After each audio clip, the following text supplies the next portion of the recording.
when I first Oh, started, a couple years ago. yeah. I mean, it goes, fast when you start to do episodes on that episode and then you start cranking them out and then it definitely helps in the off season, dude. It just, and it just, I always think about hunting all the time. There's never a time I don't, but like, dude, it's already 1 week after our season's over with and I'm already pumped for it. And I know you tagged out a little bit early, so your season's kind of been at a Well, stall. yeah, So so I was off work. I was on vacation, I guess you could say, last the week between Christmas and New Year's. So it was our late season. I already had two deer down. I didn't go out much. I went out one morning and that was about it. But yeah, me and the wife were out shopping one day and I was talking about deer. She's like, the season isn't even over and you're already talking about next season. She's like, I'm like, yeah, I need to get another hobby, something not deer hunting. And it wasn't like a day later. I'm like, hey, I'm going coyote hunting. She's, is that the new yeah, hobby? I'm like, oh well, maybe we'll see where it goes. But yeah, I I'm the don't know. same way. Seems like it's deer all year round. And I thought, what would be a better way to, I guess, scratch that itch than at least a couple of times a week or something, a couple of times a month, get to BS with somebody else, like-minded guys and outdoorsmen in general. Right. And everybody's a little bit different. Everybody skins a cat a different way, and it's Uh, nice to learn, sometimes when it's the bottom of the ninth, you're just pulling, grasping cards, you're just like, hey man, maybe this guy said, hey, do this. And, some guys, Matt, my co-host, he always beats my head about bringing a grunt call and rattle. And he's like, dude, just start rattling. If you don't see nothing, I don't do that. So, but he's just like, dude, just do it. And yep. it sometimes other people's, strategy work out and all that. So it's really nice to pick other people's brains, like-minded people. So, Yep. but I mean, let's go dive a little bit into your season. I mean, how did that like? Did you have any? But just going into, I guess, your season. I mean, how did it start out and all that? And It and what time do it you guys it open up at? Are you guys October 1st basically open up? yeah, we're October 1st, usually, yeah, first, second, third. It's just first Saturday Oh of yeah, you're October. So it whenever that falls on, usually, like I said, the first couple of days it seems. yeah. So we get the time of year where you can get on good deer if you have them patterned. If not, it's like you're doing a lot of observation sits in the beginning of the year, I guess. And I guess that's where I was. And I had a real roller coaster the first 3.5, 3 weeks of season. I was going from getting skunked for a couple days to seeing a shooter, on two sits, and then completely losing them and jumping to another property, getting on another shooter. And that cat and mouse game was the first probably 3.5 weeks of the season. And I got a doe under my belt 2 weeks in, and it always feels good to break the ice, and that Yeah. it wasn't a very exciting hunt. I wish it would have been. I mean, I was trying to get some of my hunts the majority of my hunts on film at least, and I was actually setting up my camera arm, and I heard her crashing with her fawns coming down through. I looked down, and she's standing there looking at me. And I had to hold my camera arm with my knee, and I said, I just, the hunter came out in me, and I shot her, and so that was just like the second week of season. And so I kind of, broke the ice, got my confidence built back up, and kind of regrouped and went to a property where I knew I knew I saw a good deer earlier in the year and in the summer. It was actually where I work. So I was able to kind of scout a little bit during the summer and do a couple of sits earlier in the year. Got some good intel from just those sits, and a couple of the other guys I work with were hunting in the same area, and slipped in. It was We had a big change in the weather that week. So where I'm at, we're primarily usually have like a west or a south wind, and so anytime you can get an east wind or a north wind, it's to me that's, I mean, you have to be in the woods if you have an hour and a half after work. I mean, that's pretty much what happened that night, with me.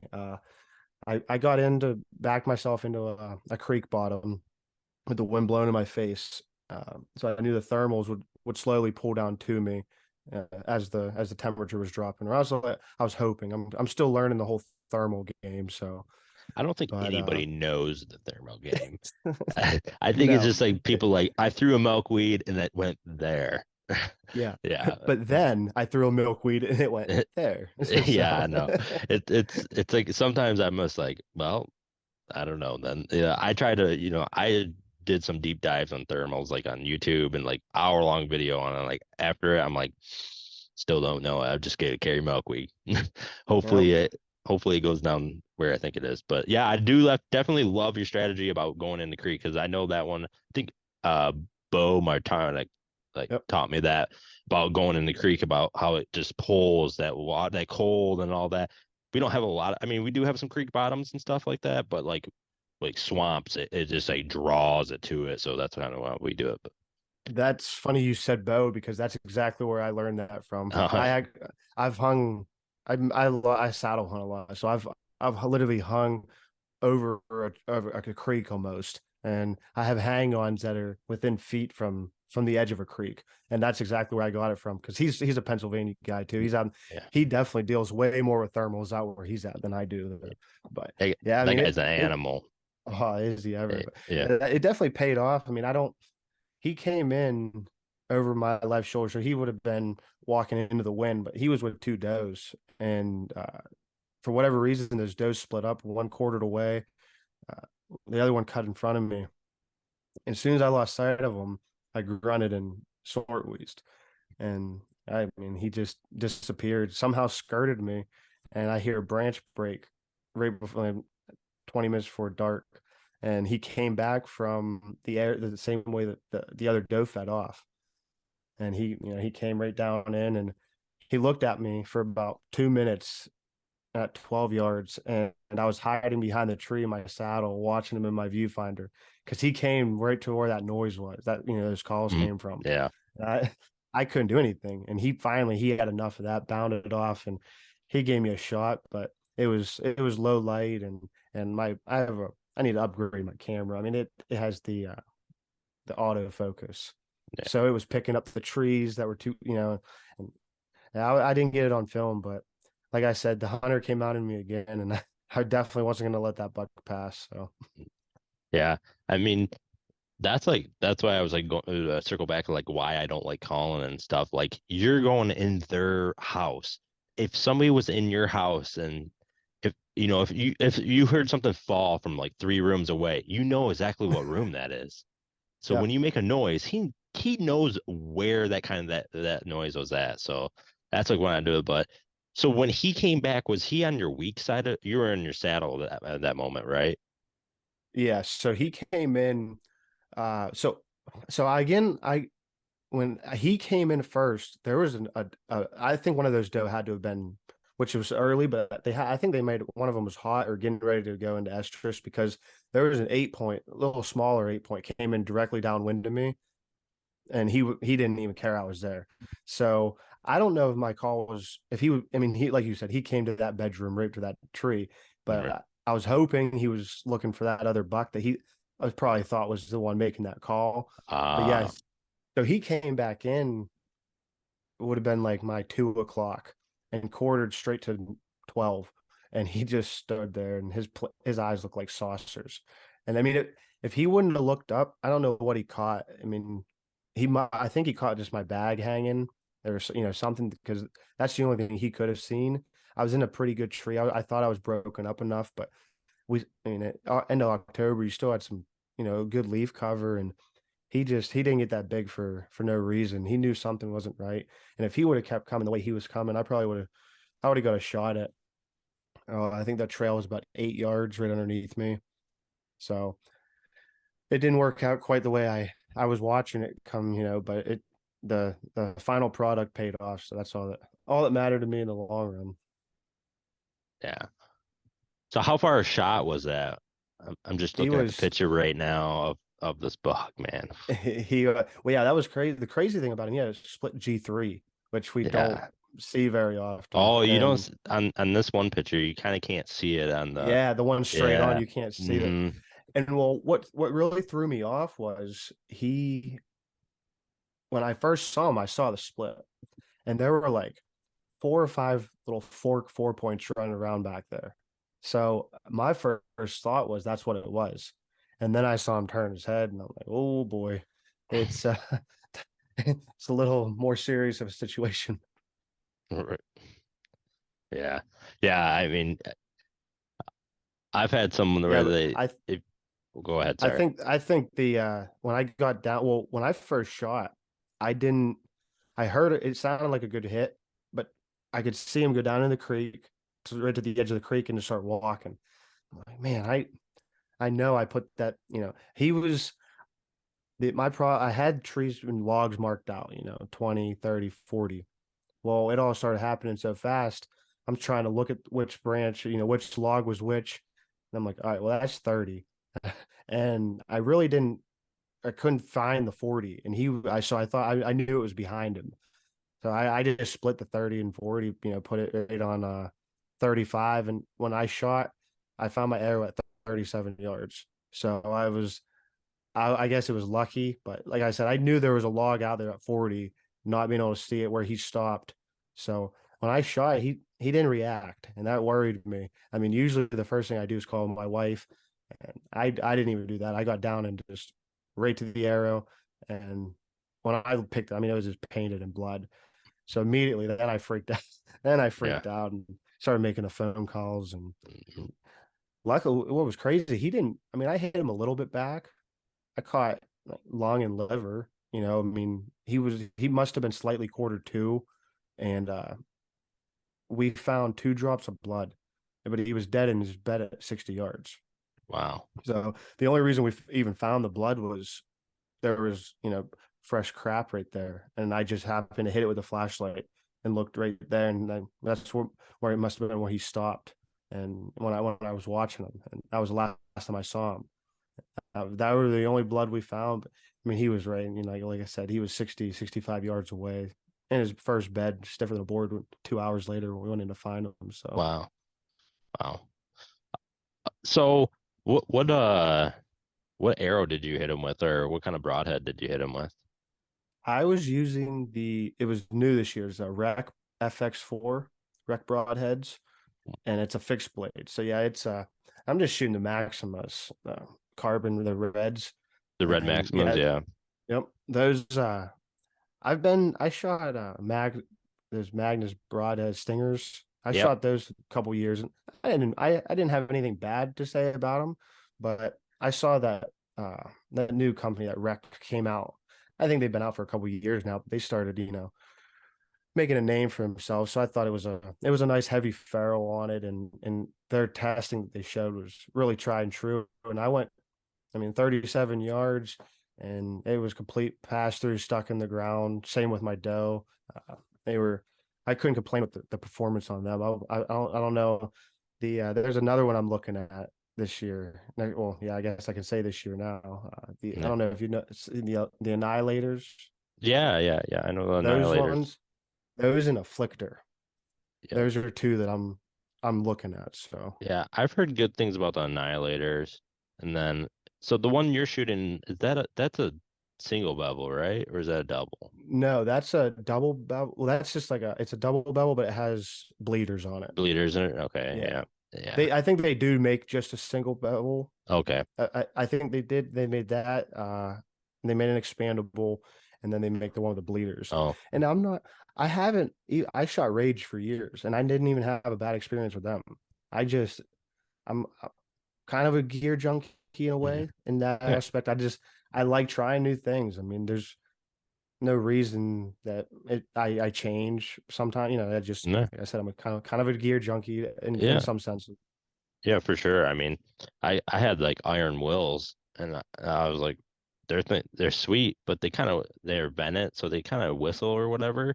But I put Yep. them on a trad bow, and they're perfect. I love them things. And then on my broadhead, or on my compound now, I use severs, and I love them. I mean, there's a time and place, but how was the blood trail on that? Was it good, or was it kind of it's always Well, because you get people, well, why do they didn't have a blood trail? Well, if you just hit liver, then it's a different story. Or then if you double lung, it's like it's all about like every shot. There's no shot Right. that's to be the same. So, but how was in your experience the blood trail on that?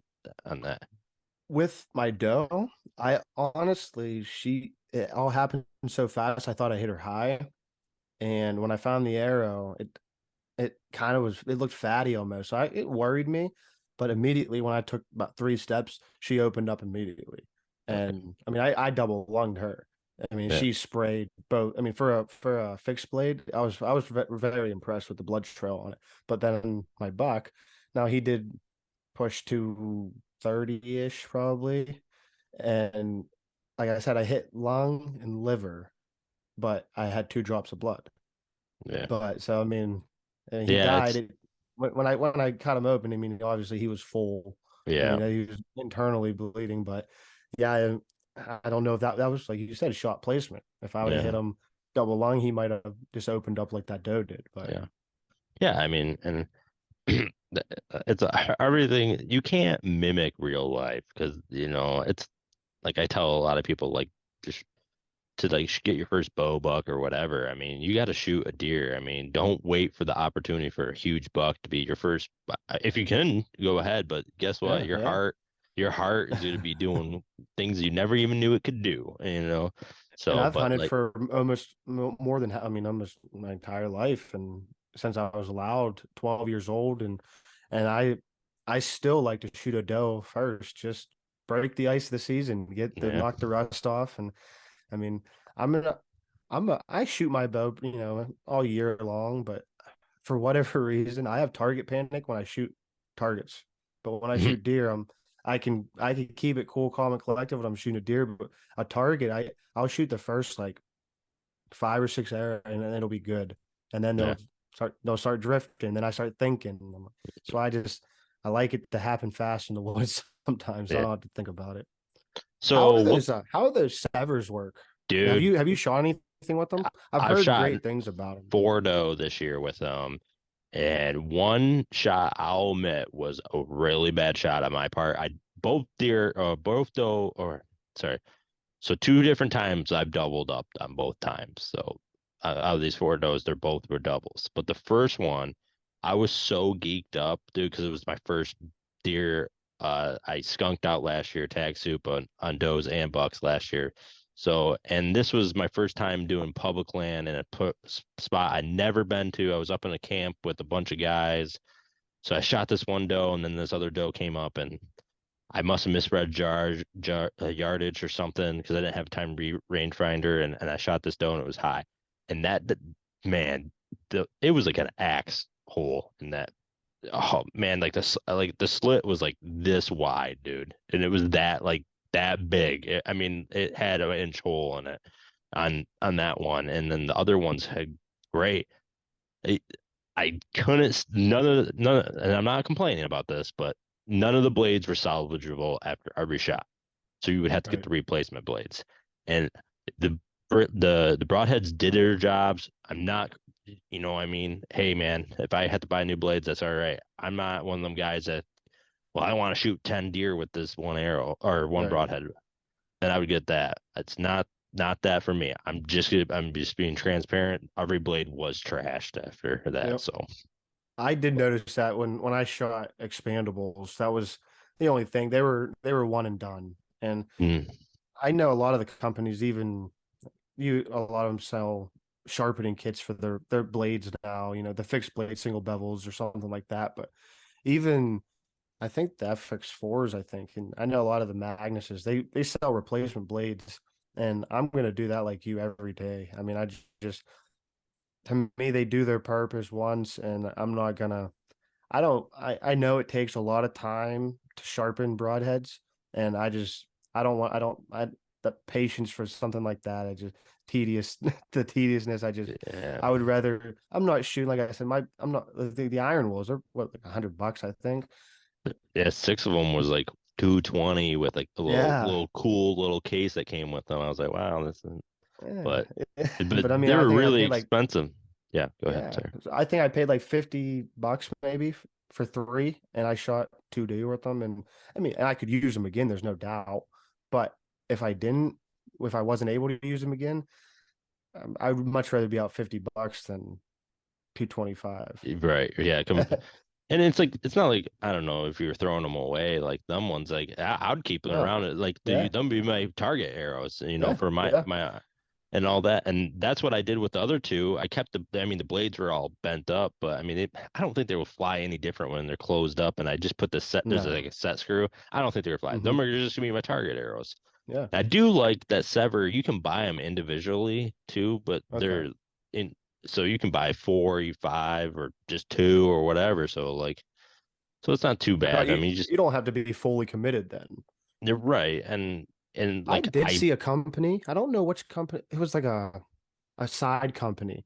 I can't remember what they were called. I'm gonna try to look it up because it was a cool idea, and it was something like you could try broadheads. Like they oh would really? they would sell they would like email them to you. You would email them and they would send you like a price list. That's how they started out. Of like Mm, it was like probably like the original three, and then they started going out and doing it other places, and they're like, oh, we have something here. And I think it might have been like the Hunting Beast, oh their podcast they were doing, and I think they might have mentioned it. I'll have to look back on it, but I thought something like that was a great idea because they were talking about, Iron Will's 200 and some bucks for six. Well, if I go to, say I go to Seven Springs this year for their shot, the ATA, whatever, the shot show, whatever it is down there. mm, And say I go down to that and there's a booth. Well, maybe they might have, I might be able to use it for X amount of weeks and then you send it back. And then if you like it or not. right. So I mean, I didn't know that about Sever. That is nice because sometimes I want to try out Iron Wills, but do I want to spend a couple Mm, $100 and not r- like them? Right. Yeah. You have to buy it. I think Iron Wills you can buy them singly too. I think you Can you? can. Okay. I I don't remember. It Okay. was like Well, it if you was like can, I one. definitely will look into that. I think you can. I really think you can because they come in like a little wooden case and all that individually, or you can buy.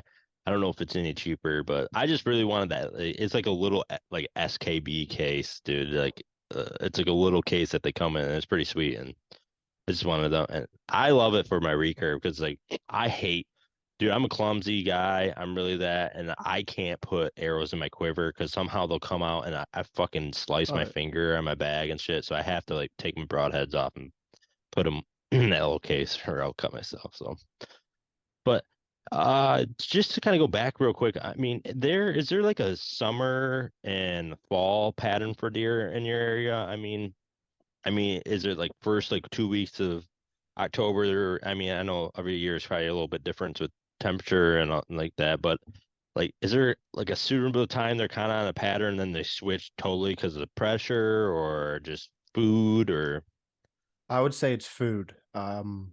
Like I think we talked, before recording that about it's not. I don't want to. I'm not. I don't want to say it's easy to get on good deer around here, but you can get in eyesight and you can get on good, eyes on a good deer if you play the right cards. It's just getting them into that bubble is, always the tricky part. And I would say roughly the end of September, which is why I say what I said when we started in October, first week of October, we're right on that borderline. If you have one patterned, you're solid, but that pattern is going to taper off very quickly in the beginning of October.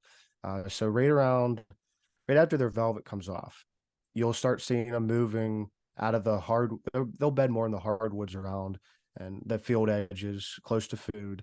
And as soon as that velvet starts coming off, it seems like they start going into the thicker areas and they'll start looking for they'll still come in the fields, but they'll stay in their staging areas more often. So you'll see them back in like an oak flat, like a bigger mature deer.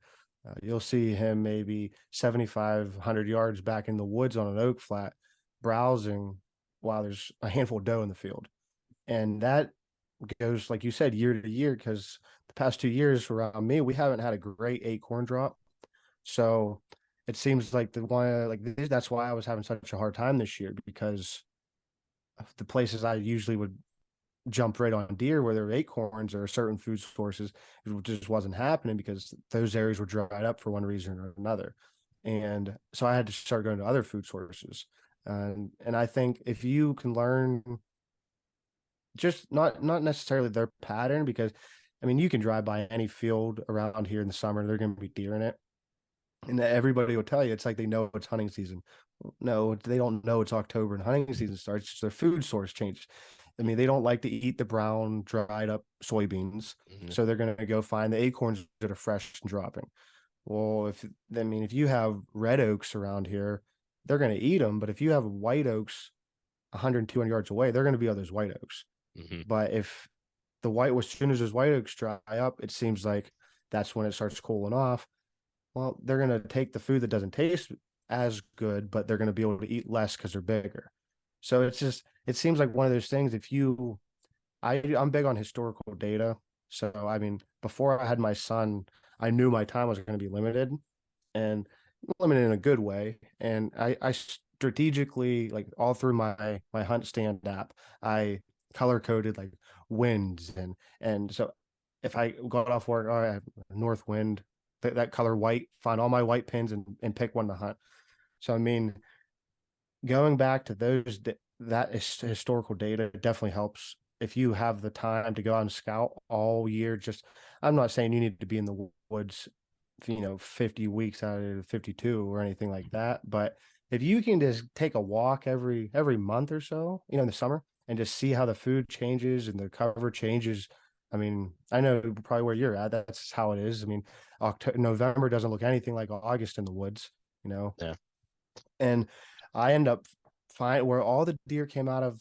The ones that I shot this year all came out of what I consider like a greenbrier, and it's down in the creek bottoms where it's still cool. And I mean, I shot my buck on, like, it was 65 degrees. So again, I tucked right up against that water, and I think they came out of that greenbrier thicket, and they browse on that, and then they feel safe in there. So that's just another food source that when the acorns dry up, I mean, they're not going to be standing in the middle of a field in the rut, looking around. So you gotta dig a little deeper sometimes. So in the fields, is it kind of just mostly, is it rather just corn, soybean? I don't know if you guys have sorghum and all that or anything. No, Just we'll have a little bit of wheat every once in a while, but it seems like they pretty much rotate corn and soybean. So okay. it's it definitely plays its advantages, for the deer. I don't know if that contributes to the deer, the growth, because they obviously love both of those. I'm not sure which one. I would say corn probably may have more protein in it for them. I'm not really a biologist for or anything like that, but uh, I would say you do see them in the wheat fields, but it's just the same as the soybean and even the Mm. corn. As soon as it starts turning brown, they don't like being in that corn around, in the when it starts drying up, because it's so loud. They don't Yeah. feel safe. They can't hear what's coming, and So not in Michigan. They love hanging out on that shit. It seems like they just always in that. I mean, they will, but it seems like I don't know. Everybody always says they're hiding in the corn. They're hiding in the corn, and you'll push that. We'll put drives on, or push the corn out. Then and a bear comes out. Usually, you know what I mean. I feel like that's usually where people kill their bear around here. I think, or the big swamps yeah. and cornfields. To jump on that, do you bear hunt? Do you guys have a bear hunt season?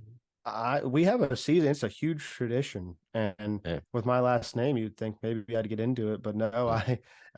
I it was one of those things. I just didn't. My dad didn't do Yeah. it, and I don't think he had a reason really. Like Yeah. I said, where I grew up, we have bear, but if you go out to like Central PA, out to like the Allegheny National Forest, and they have hundreds of thousands of acres up there. They're bear. They have a lot of bear, and they get real big. We get it. We get a lot of, not a lot, but we get more nuisance bears, I guess you could say. Yeah. I live in a small town, and it seems like we didn't have him. He didn't come in this year yet, but we have a train track that goes through our town, and there's swamp down the road. And it seems like right around Christmas every year there was a bear running uptown. I mean, that's about the biggest excitement, we get around here. But I keep saying and that I'm going to get into it, but I never have. Is it No mostly reason. is it mostly people running them with dogs and stuff? Actually, no, you're not. You can't run them in with dogs in Pennsylvania. I Oh, don't really? believe. I don't think. I know West Virginia you can, Okay. and but no, and it's just mainly like I don't know. I think it's like a 20-man roster you can have, and they're driving. They're putting Oh, drives on really? them. Driving Yeah, bear. that's like the.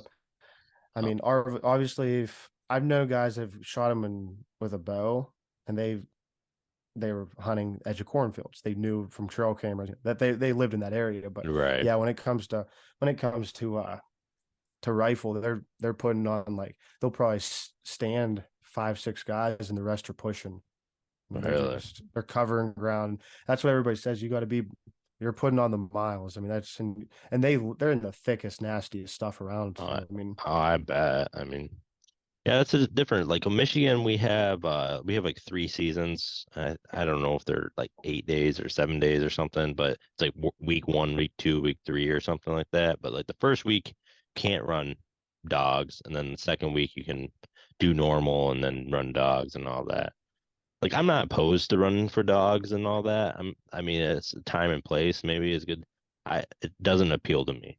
So right. it's That's how just it goes.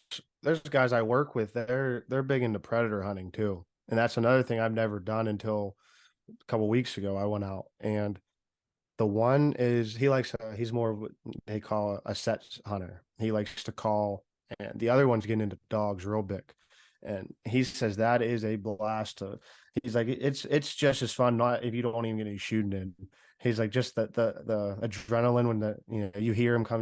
They watch him on trackers, right. and he's like just the adrenaline and there's dogs. He's like it's a rush in itself just doing that. And they've mentioned because I guess they will run bear, and he said they've mentioned taking him down to West Virginia for a hunt. So I Yeah. don't, I like I said, I'm not opposed to it, but it also doesn't really Yeah. appeal to me.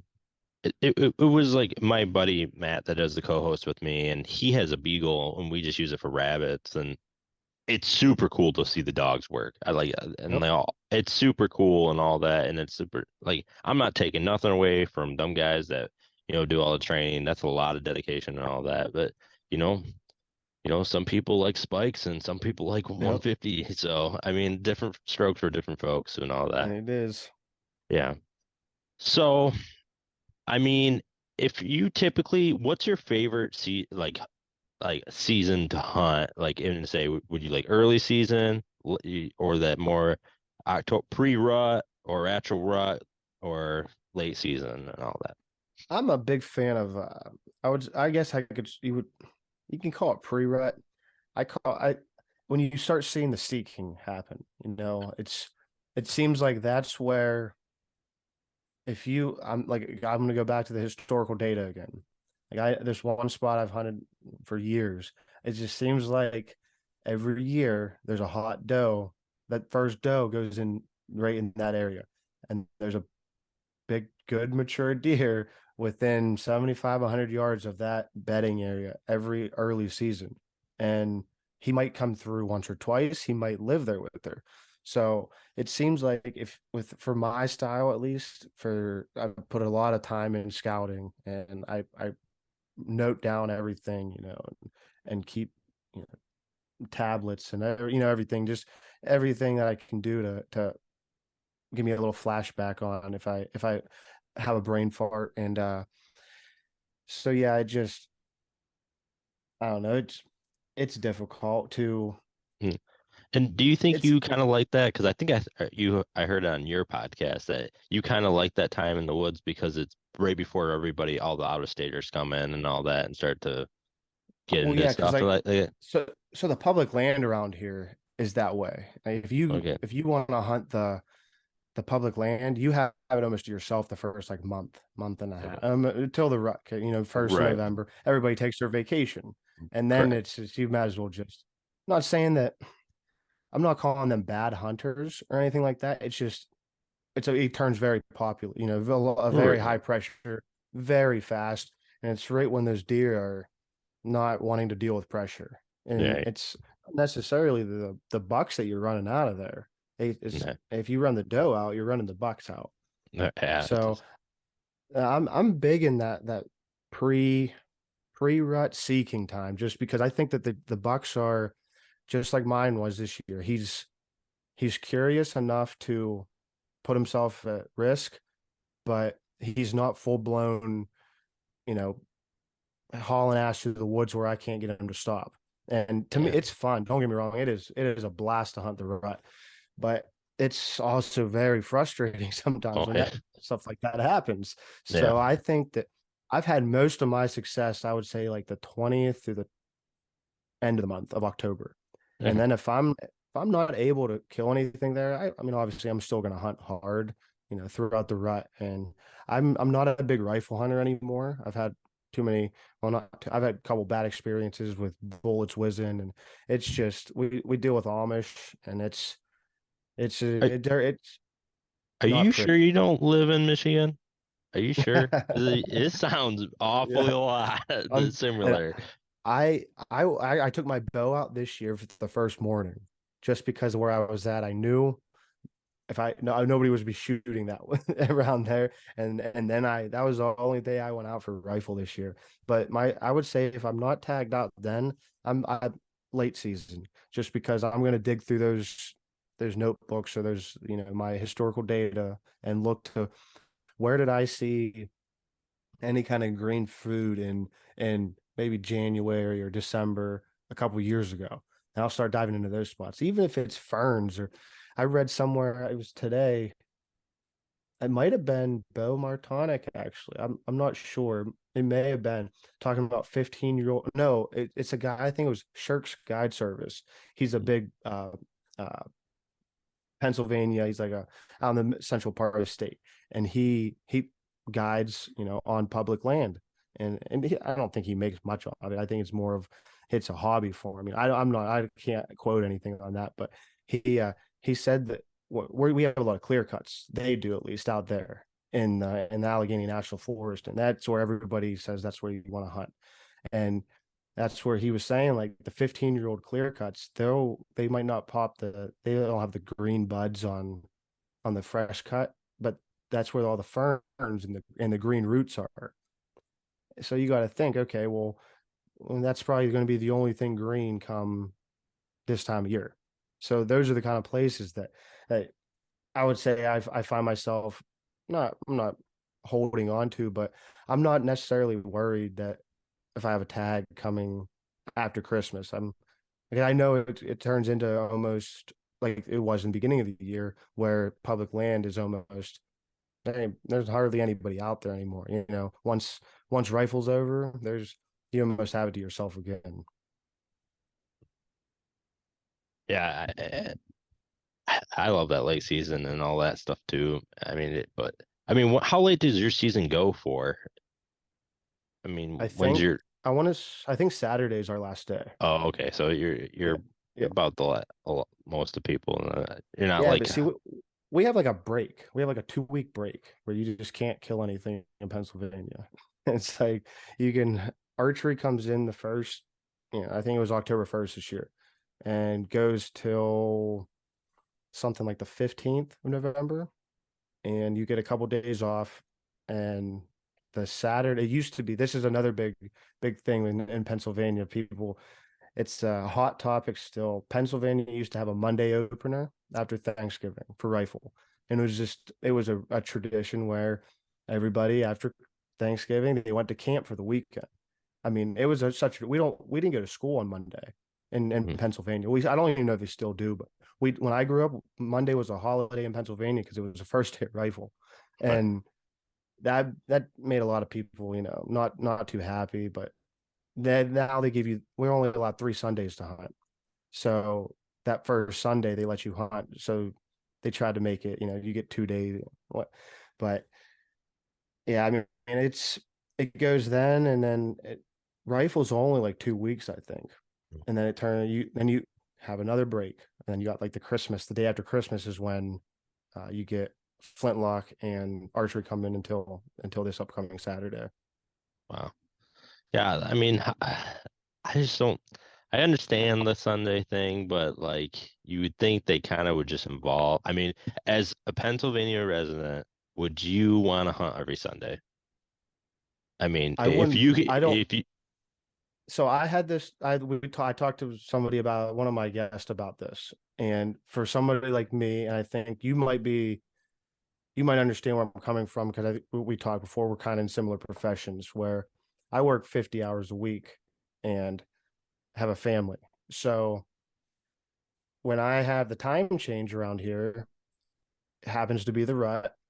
Usually, the first week or so, November. So if I get off work at 4 o'clock, it's dark at 5:30.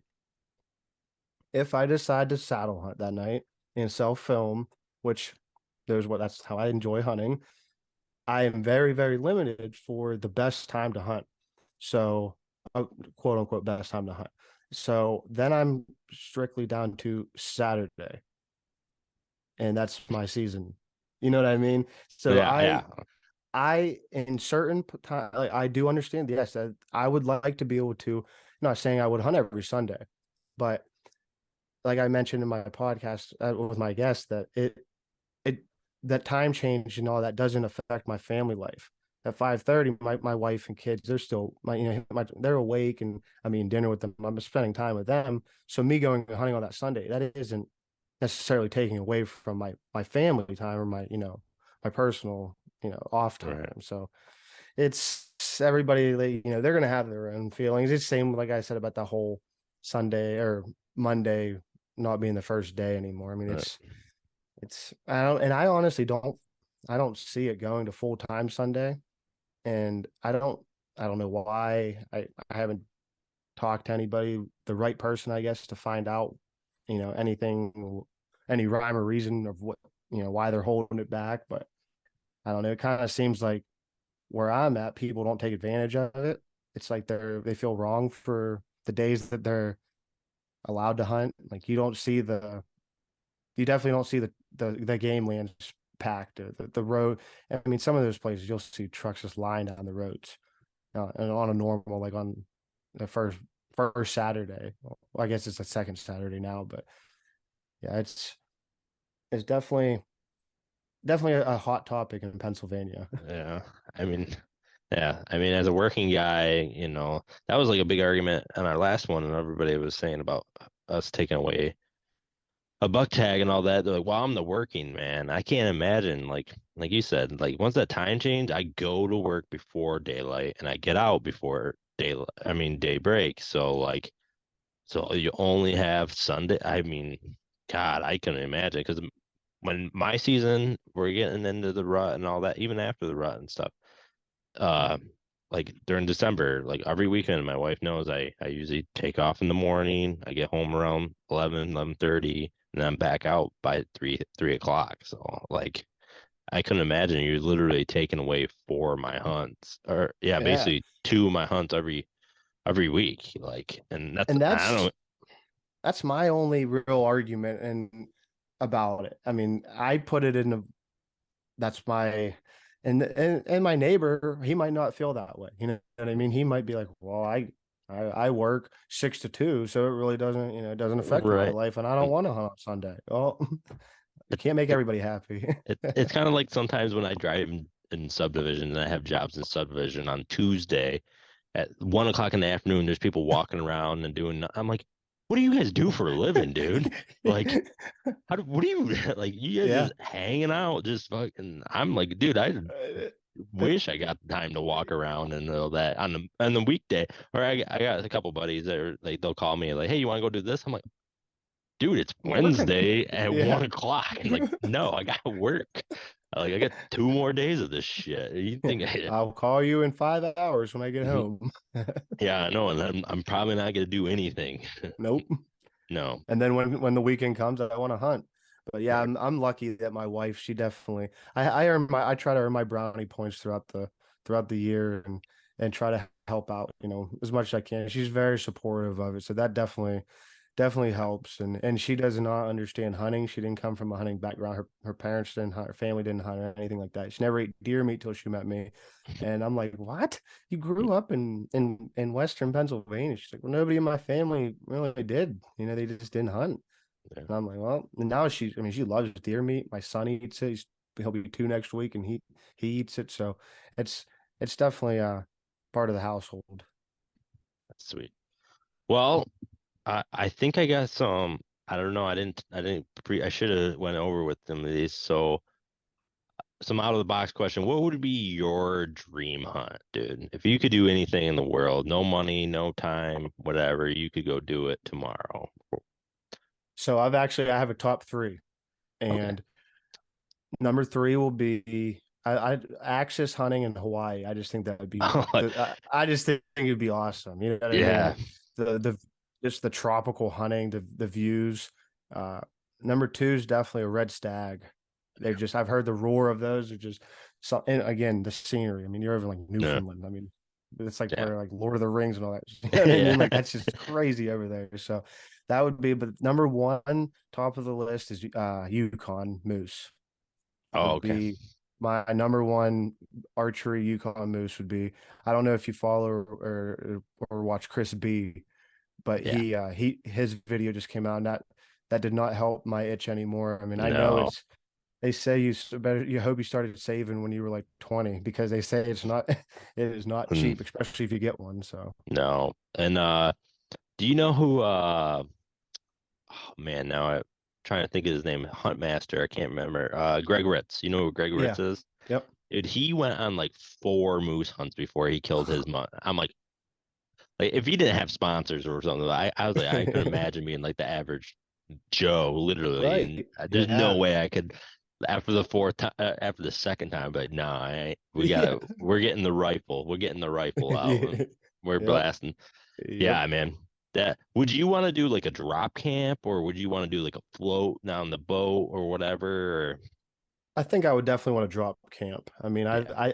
I like the whole, backwoods, thing. The only thing that, would the bears wouldn't worry me, the wolves. I wouldn't want those dang mosquitoes. They say that they're big enough up there and so many they carry you away. I'm Yeah. only, like I said earlier, I'm about 165 pounds, 5'7". So I mean, seeing the size of some of them, they might just fly me away. Those There- things look vicious up there. There's definitely some Boone and Crockett mosquitoes, and like the horse flies up there are Yeah. crazy, dude. Like Yeah. that's why you have to put everything in game bags super quick because Yep. they'll just lay their eggs and get their larvae everywhere. Man, that's Yep. crazy. The only thing that scares me because I try to convince other people to do this and like do a drop camp. I'm like, and they're like, I'm a bad salesman. I can't be in sales because I'd be like, dude, it's gonna be shitty, dude. It's gonna be raining half the time. We're gonna be wet. You're gonna be obviously, but you have to have a strong mental. Like if you go with other people, because if you both like, dude, this is miserable. This is gonna Right. be, dude, you're gonna hate the whole time. But you Yep. have to be like encouraging. But you know it's gonna suck because it's like one Yep. of the things. Like, dude, it's just gonna be rough. I mean, you're out there alone. It's fuck if anything goes wrong, that they're like, well, we can't You're get to you. hoping they come back. Yeah, Like like, I hope that well, pilot didn't nothing happened to him on the way back because if yeah. something happened to him on the way back, then Yeah, who's gonna know where we're at? yeah, and hopefully he didn't lose no pins on Onyx or something. Like I can't remember where I dropped them. Yeah. So, well, who's your favorite hunter right now, if you have one? I mean, or a favorite Favorite hunter or hunter. No, slut? okay. I would say I have two. I guess I could say if we're talking like someone with a page or like a quote unquote Well, yeah, famous, yeah. and then I kind of have one that's not a sleeper, but kind of a sleeper. Okay. So I don't call that him Joe Retmeister. You know who he is? I don't. He's he's one of the hunting beast guys. Oh, He's actually, I not do around know. very often. He I was on Kevin's a couple times. Okay, sorry. Yeah, Yeah, go ahead. yep. That's him. I think that he could be one of the most, I mean, underrated because he doesn't go out there and put out videos and do all that stuff. But when he hunts, that man, and he's, I think he's younger than me. I mean, I, I'm not sure, but I started watching him when he first came out of the hunting beast, and the kid looked like he was like 19 then, and he was a killer. And that's how Dan Infalt met him, just through him picking his brain on the hunting beast forum, like year when Dan or Joe was probably like a teenager, and Mhm. Dan Infalt invited him to hunt. And he was like, "Wow, this kid." He's the real deal. And Yeah. I mean, he's just a hard working kid, guy. And Mhm. yeah, he's definitely my sleeper that just like I said, a lot of people don't know about. And I, if I could hunt with somebody, I would say he probably might be my first person that I would I would go with. But my someone that's out there that everybody probably knows would have to be Zach Farrenbaugh. I mean, Oh yeah, like you said, everybody has to have that person that's going to pick you up when it sucks. And I feel like I feel like you're going to have a bad hunt, but you're still going to have a good time with him. And yeah, he's definitely a killer. There's no doubt yeah, about it. So yeah, yeah, you'd yeah. have Don't let the if you hair didn't fool you. exactly. Yep. Yeah. Yeah, Uh, he's done some crazy things, and like I said, it's just the all around spirit booster on a bad trip would definitely it would keep you motivated through their deer tour. I'm sure yeah, definitely a lot of motivation behind the scenes. I'm sure. yeah, yeah. That's like kind of like half the reason why I do this. Like the camaraderie with these guys is just like I've met like some of my best friends and all that now. Like come from just meeting hunters out. Like we went to a deer camp this open air week, and some of the guys I talked to these guys almost more than my family, and Yeah, and I don't know it's if you followed or know like the Backcountry PA podcast. yeah, I have listened to a couple of them. Yeah. So the I guess he'd be like the founder, I guess you call him Cody. He is I think I've talked to him more since I started following him than like people I live right down the road from that Mhm. I are friends with. You know what I All mean? Like right. it just seems like I find myself we've talked for like probably 6 8 months and it just I became a social media friend that I call a friend, All right. and it's just what happens. I mean, heck, even you and I, we talked before even, I think we talked before you asked me to be a guest about a couple of days Yeah. before about going to the Harrisburg show Yeah. and just meeting up. And that's something that I'm still trying to, decide if I'm Yeah. gonna go. Like I said, it's only like three Yeah. hours away. So I mean I could go down. It wouldn't even be bad for a day trip. But I looked yesterday, and there were still a ton of rooms down there. So Yeah. Yeah. I mean, yeah, this community is like it's almost it's weird because like sometimes you think like, wow, this community is so amazing, and then you see some of the dark side of it, and you go, oh the yeah, fuck? oh yeah, Like I thought we are all the same team, dude. I thought we're both hunters, oh but obviously fucking not, because my FOC on my arrow is under fucking 600. So obviously I'm yeah, not ethical hunter because my arrow ain't 600 grains or whatever. So I yeah. don't know. Sorry, And dude. Like how dare you use a mechanical broadhead? Oh my, yeah, I It's know. just- How unethical. I mean, like yeah. that's just What you if it know. didn't deploy? Well, what if you don't? What if you hit him in the stomach with a iron will? It's not going to do anything. It doesn't. No. Yeah, like oh, like the deer. I'm 4 for 4 on that broadhead, and that was a Yeah. new broadhead, and like, how dare I? Like, Yeah, exactly. Yeah, that's just it's like there, and I don't know how we get that to go the other way. oh, That's a you whole can't, nother podcast on itself. you Where can't, did it come from, and how do dude. we get it to, like, when did it start? No, and YouTube, when YouTube started, I guess. I don't uh, know. it's archery talk forums, dude. Don't, that's what the Yep. birthplace, the forums. I don't know, dude, but it's like I've never had a like. I guess I've had one, but like I never had an anti hunter like reach out to me and talk Right. shit. It's Right. always been another hunter talking shit. I'm like, Yeah. what? Like, oh man, it's crazy.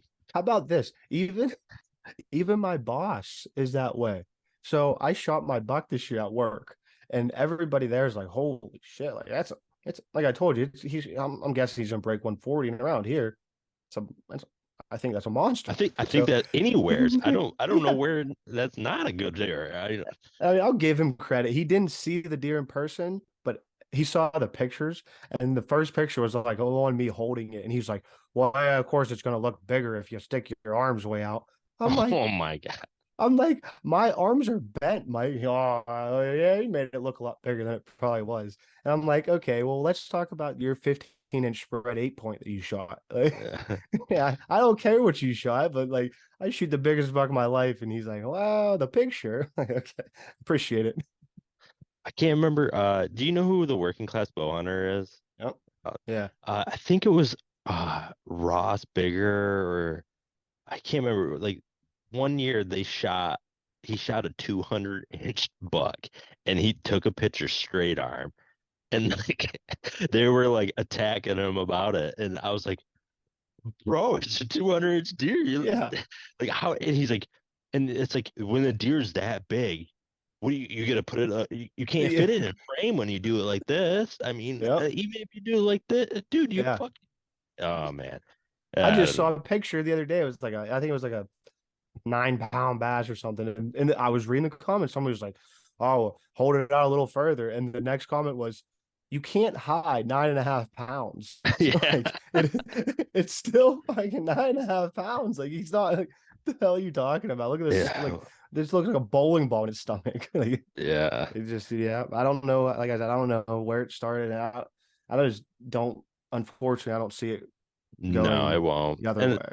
we just had a podcast like about that one buck state, and Yeah. Elliot was talking about like the worst people are gonna be our own. It's gonna be It that's is. what's gonna that's what it's not gonna be some guy that eats tofu. It's not gonna be a legislator, a senator, or anything else. It won't be. It will be the guy And that I almost think that they hunts. know that now, and they're just Oh letting yeah, like they're just like, oh, we're just gonna let them take care of themselves, fight yeah. amongst themselves. So they just backed out, and there he I don't goes. know, All man. we can do is just keep doing what we're doing and Yeah, yeah, hope for the best, I guess. yeah. I just gotta hopefully, that's my whole goal of this podcast is just maybe get somebody new in the woods and help them out, make it, find the love, because I kind of was like I hunted when I was younger, but I never got anything and kind of fell away from it. And then I was like fucking 22 and I was just like, man, I really want to get close to my dad because we really didn't have nothing in common. And the only thing he did was hunt and NASCAR. I was like, well, I should do the hunt thing. And so, and then I like did it, and then I actually got a deer with my bow and stuff. I was like, holy moly! I kind Oh, of I feel it's robbed, yeah, because I didn't do it when I was younger. I feel, people are like, oh, you must have been hunting your whole life. You this, and I was like, dude, no, not really. and But that's the thing. it, Like my dad was against archery hunting. Like uh, he called them stick hunters. Like all they do is wound deer, yeah, yada yada yada. Well, it sealed the deal for me because we were out 7, 8 years old, and we walked up on like 160 some inch deer, probably with an arrow sticking in the back of his neck. I mean, it was carcass and all. And he turned around and says, "That's exactly why we don't archery hunt." Well, at 8 years old, I'm like, "Oh, I don't want yeah, anything to do with that." Well, right, once I grew up, and I'm like, "What the hell is that?" It's actually the way for how far equipment has come, yeah, and now I look at all the idiots out there with a rifle. I'm like, I'll take my chances, with my bow and in close right. range, and where yeah, it's Yeah, it's like, and like I'll be in like some archery shots that have gun shops attached to them and stuff, and like I'll be hanging out there. I mean, I think it was like 2 years ago. I was hanging out with my one buddy at the archery shop, and it was a lot of people busy, and I'm glad they were busy, but there were people buying guns. I was like, man, fuck, it's November 14th or 15th is our opener. And I'm like, you're buying a gun on the 14th? He's like, yeah, just bore sight it for me. I'm like, that's not that's not how it works. That's yeah. not You've, that's whatever, you've dude. probably Like, seen that meme. It's like archery season. You see that meme, and the guy's like looking out I forget what movie that is. The guy's looking out the window. And he's like, I reckon it's time if I go fix and try that bow out or something like yeah, that. yeah. It's like the Better guy get that's out. like, oh, tomorrow's opening day at archery. I better go make sure my bow's still intact. Oh, You yeah, ever yeah. you ever seen the one where it's like five arrows, but they're like foot spread? He's like, Yeah. all sighted in, baby. 20 yards, good to go. Yeah, good. I'm good. But man, I really appreciate you coming on here. I do have one more question. Okay. What's your 5 year hunting plan? What do you think in 5 years that there's something you want to accomplish in the next 5 years, even if it's something just simple, take your kid out one time or something, or what would be some 5 years goal from you if you can see yourself in 5 years? Yeah, I definitely think you hit the nail on the head because 5 years from now, I'll put my son at 7. So I'm hoping he takes on to the hunting side Yeah, of it. He definitely he goes in the basement with all my hunting stuff and goes right to the orange hat and vest, and he has to put it on. And my one backpack's hanging there, and he always wants the flashlight. And I'll shut the other side of the basement off, and he's looking for his blood trail. So, like you said, yeah, I think that's definitely definitely one of them is to hopefully get my little guy involved in the outdoors. But as a personal goal or something, I think it would be I want to start getting to the out of state hunts, and I want to harvest at least I would say in 5 years, I'd be happy with two mature bucks in two states. And I don't even know if that necessarily mean my home state. Ohio is obviously going to be one of my top ones. Like I said, I'm so close. But I wouldn't mind venturing out to like Indiana or something like that. Hoosier National Park. I've done a lot of e-scouting there. So yeah, I think at 5 years for me, I would definitely say two mature whitetails in different states would be is it might be setting a little high goal, but I mean that's what they're set. That's what you Yeah. got to set them high. Yeah. Yeah. I mean, hey, you got to work hard. I Yep. mean, look at this past season. You tag out next year, you tag out any earlier, you might have to go, to Ohio, and then you're gonna have to go. And once you tag out of Ohio, guess what? You're gonna have to go to Indiana. I Eh, know. Well, yeah, that's the thing. Like I October 27th, I tagged out with my buck, and I beat myself up, and I didn't feel prepared because I never stepped foot in Ohio to hunt, and I'm like, I'm never gonna be prepared. I'm like, just go. And the Yeah. next day, I'm like that. And the fact that the reason I didn't go is because I kept second guessing myself. Yeah. So I was like, you know what, just regroup. You had a great season. Just pay back to the wife. Just Yeah. take the time off her because I'm like I kept telling her they hunt till February 3rd in Ohio. Yeah. She's Yeah. and she's just like, yeah, that's nice. I started thinking, I'm like, yeah, you know what? She was supportive and Yeah. made that happen for me pretty much this year, holding down the fort at home. So I was like, yeah, I'm just gonna give her the payback, let her take a little time off and be Mr. Dad for the rest of the winter. Nothing wrong with that. Nope. Like I said, I really appreciate you coming on, man. I've never been to Pennsylvania, and I just wanted to hear. I mean, it almost sounds like home to me. I mean, Yeah, that's like I was gonna say I've never been to Michigan, but us talking about it, you kept saying it. So you sure? I mean, it sounds like it's not too far off. And no, honestly, I don't know where you're at in the state of Michigan, but I don't think it's that far of a drive. I mean, just no, go up across the Lake Erie, you can run probably like what is that, 90 or something. I don't know if 80 goes where it goes, but no. And then you'd probably shoot 75 up. I'm in the dead center of the state, basically in between Flint. I'm in Flint, like outskirts of Flint, but it's right. easier on a map, and it helps with my property taxes because they're so low because they're Flint. Yeah. But yeah, basically they're very center of the state and stuff. So yeah, Okay. it's not too far of a drive. So I No, wouldn't so recommend coming up here because they're not not too big of. I mean, there's nice bucks. Don't get me wrong. There's yeah. always nice bucks, but And that's the we thing. got People are like, "Oh man, I want to come to Pennsylvania." I'm like, "Well, if you come to Pennsylvania, where I'm at, there's not that much public land, and good luck getting on private land." I'm like, "So you got to go 2.5 hours east to get to the big land." So that's when I've talked to people from out of state, and they're like, "Oh man, I want to come hunt." I'm like, "No, you need to talk to the guys in the central part of the state because there's just not the land to bring out of yeah, towners in." I mean, I don't have a problem sharing my land, but I mean, heck, I'm not hunting on big tracks myself, so yeah, I'm like, I can't promise you're gonna uh, shoot a 130-inch deer when you come here. right. So Yeah, it's just like some and we can talk about it all the time. Just like some people just don't see behind the scene. All they see is your photo. All they yep, seen was your photo of that 140-inch buck, and they go, "Wow, I want that." yep, Well, they didn't know how many times you sat there with the binoculars, how many times you drove by that property, how many cameras you put out, or yep, I don't know your regiment. They yep, don't see that, and they just want the end result, and it's just not. There is people that are lucky, and I'm yep, lucky. I'd rather be lucky than good sometimes, but yeah, yeah. they don't see the thousands of dollars we Oh do, yeah, a thousand of hours we put in on just silly stuff where sacrifices and yeah, yeah, just like, well, I only have, getting out of work and you're like, oh, I only got 30 minutes of daylight, but I really need to do this and this, and you do it, or I you just know, take the long way home, on the way home in the summer. Just if it takes an extra, half hour just to yeah, hit a couple fields on the way home, and I Yeah. get lucky.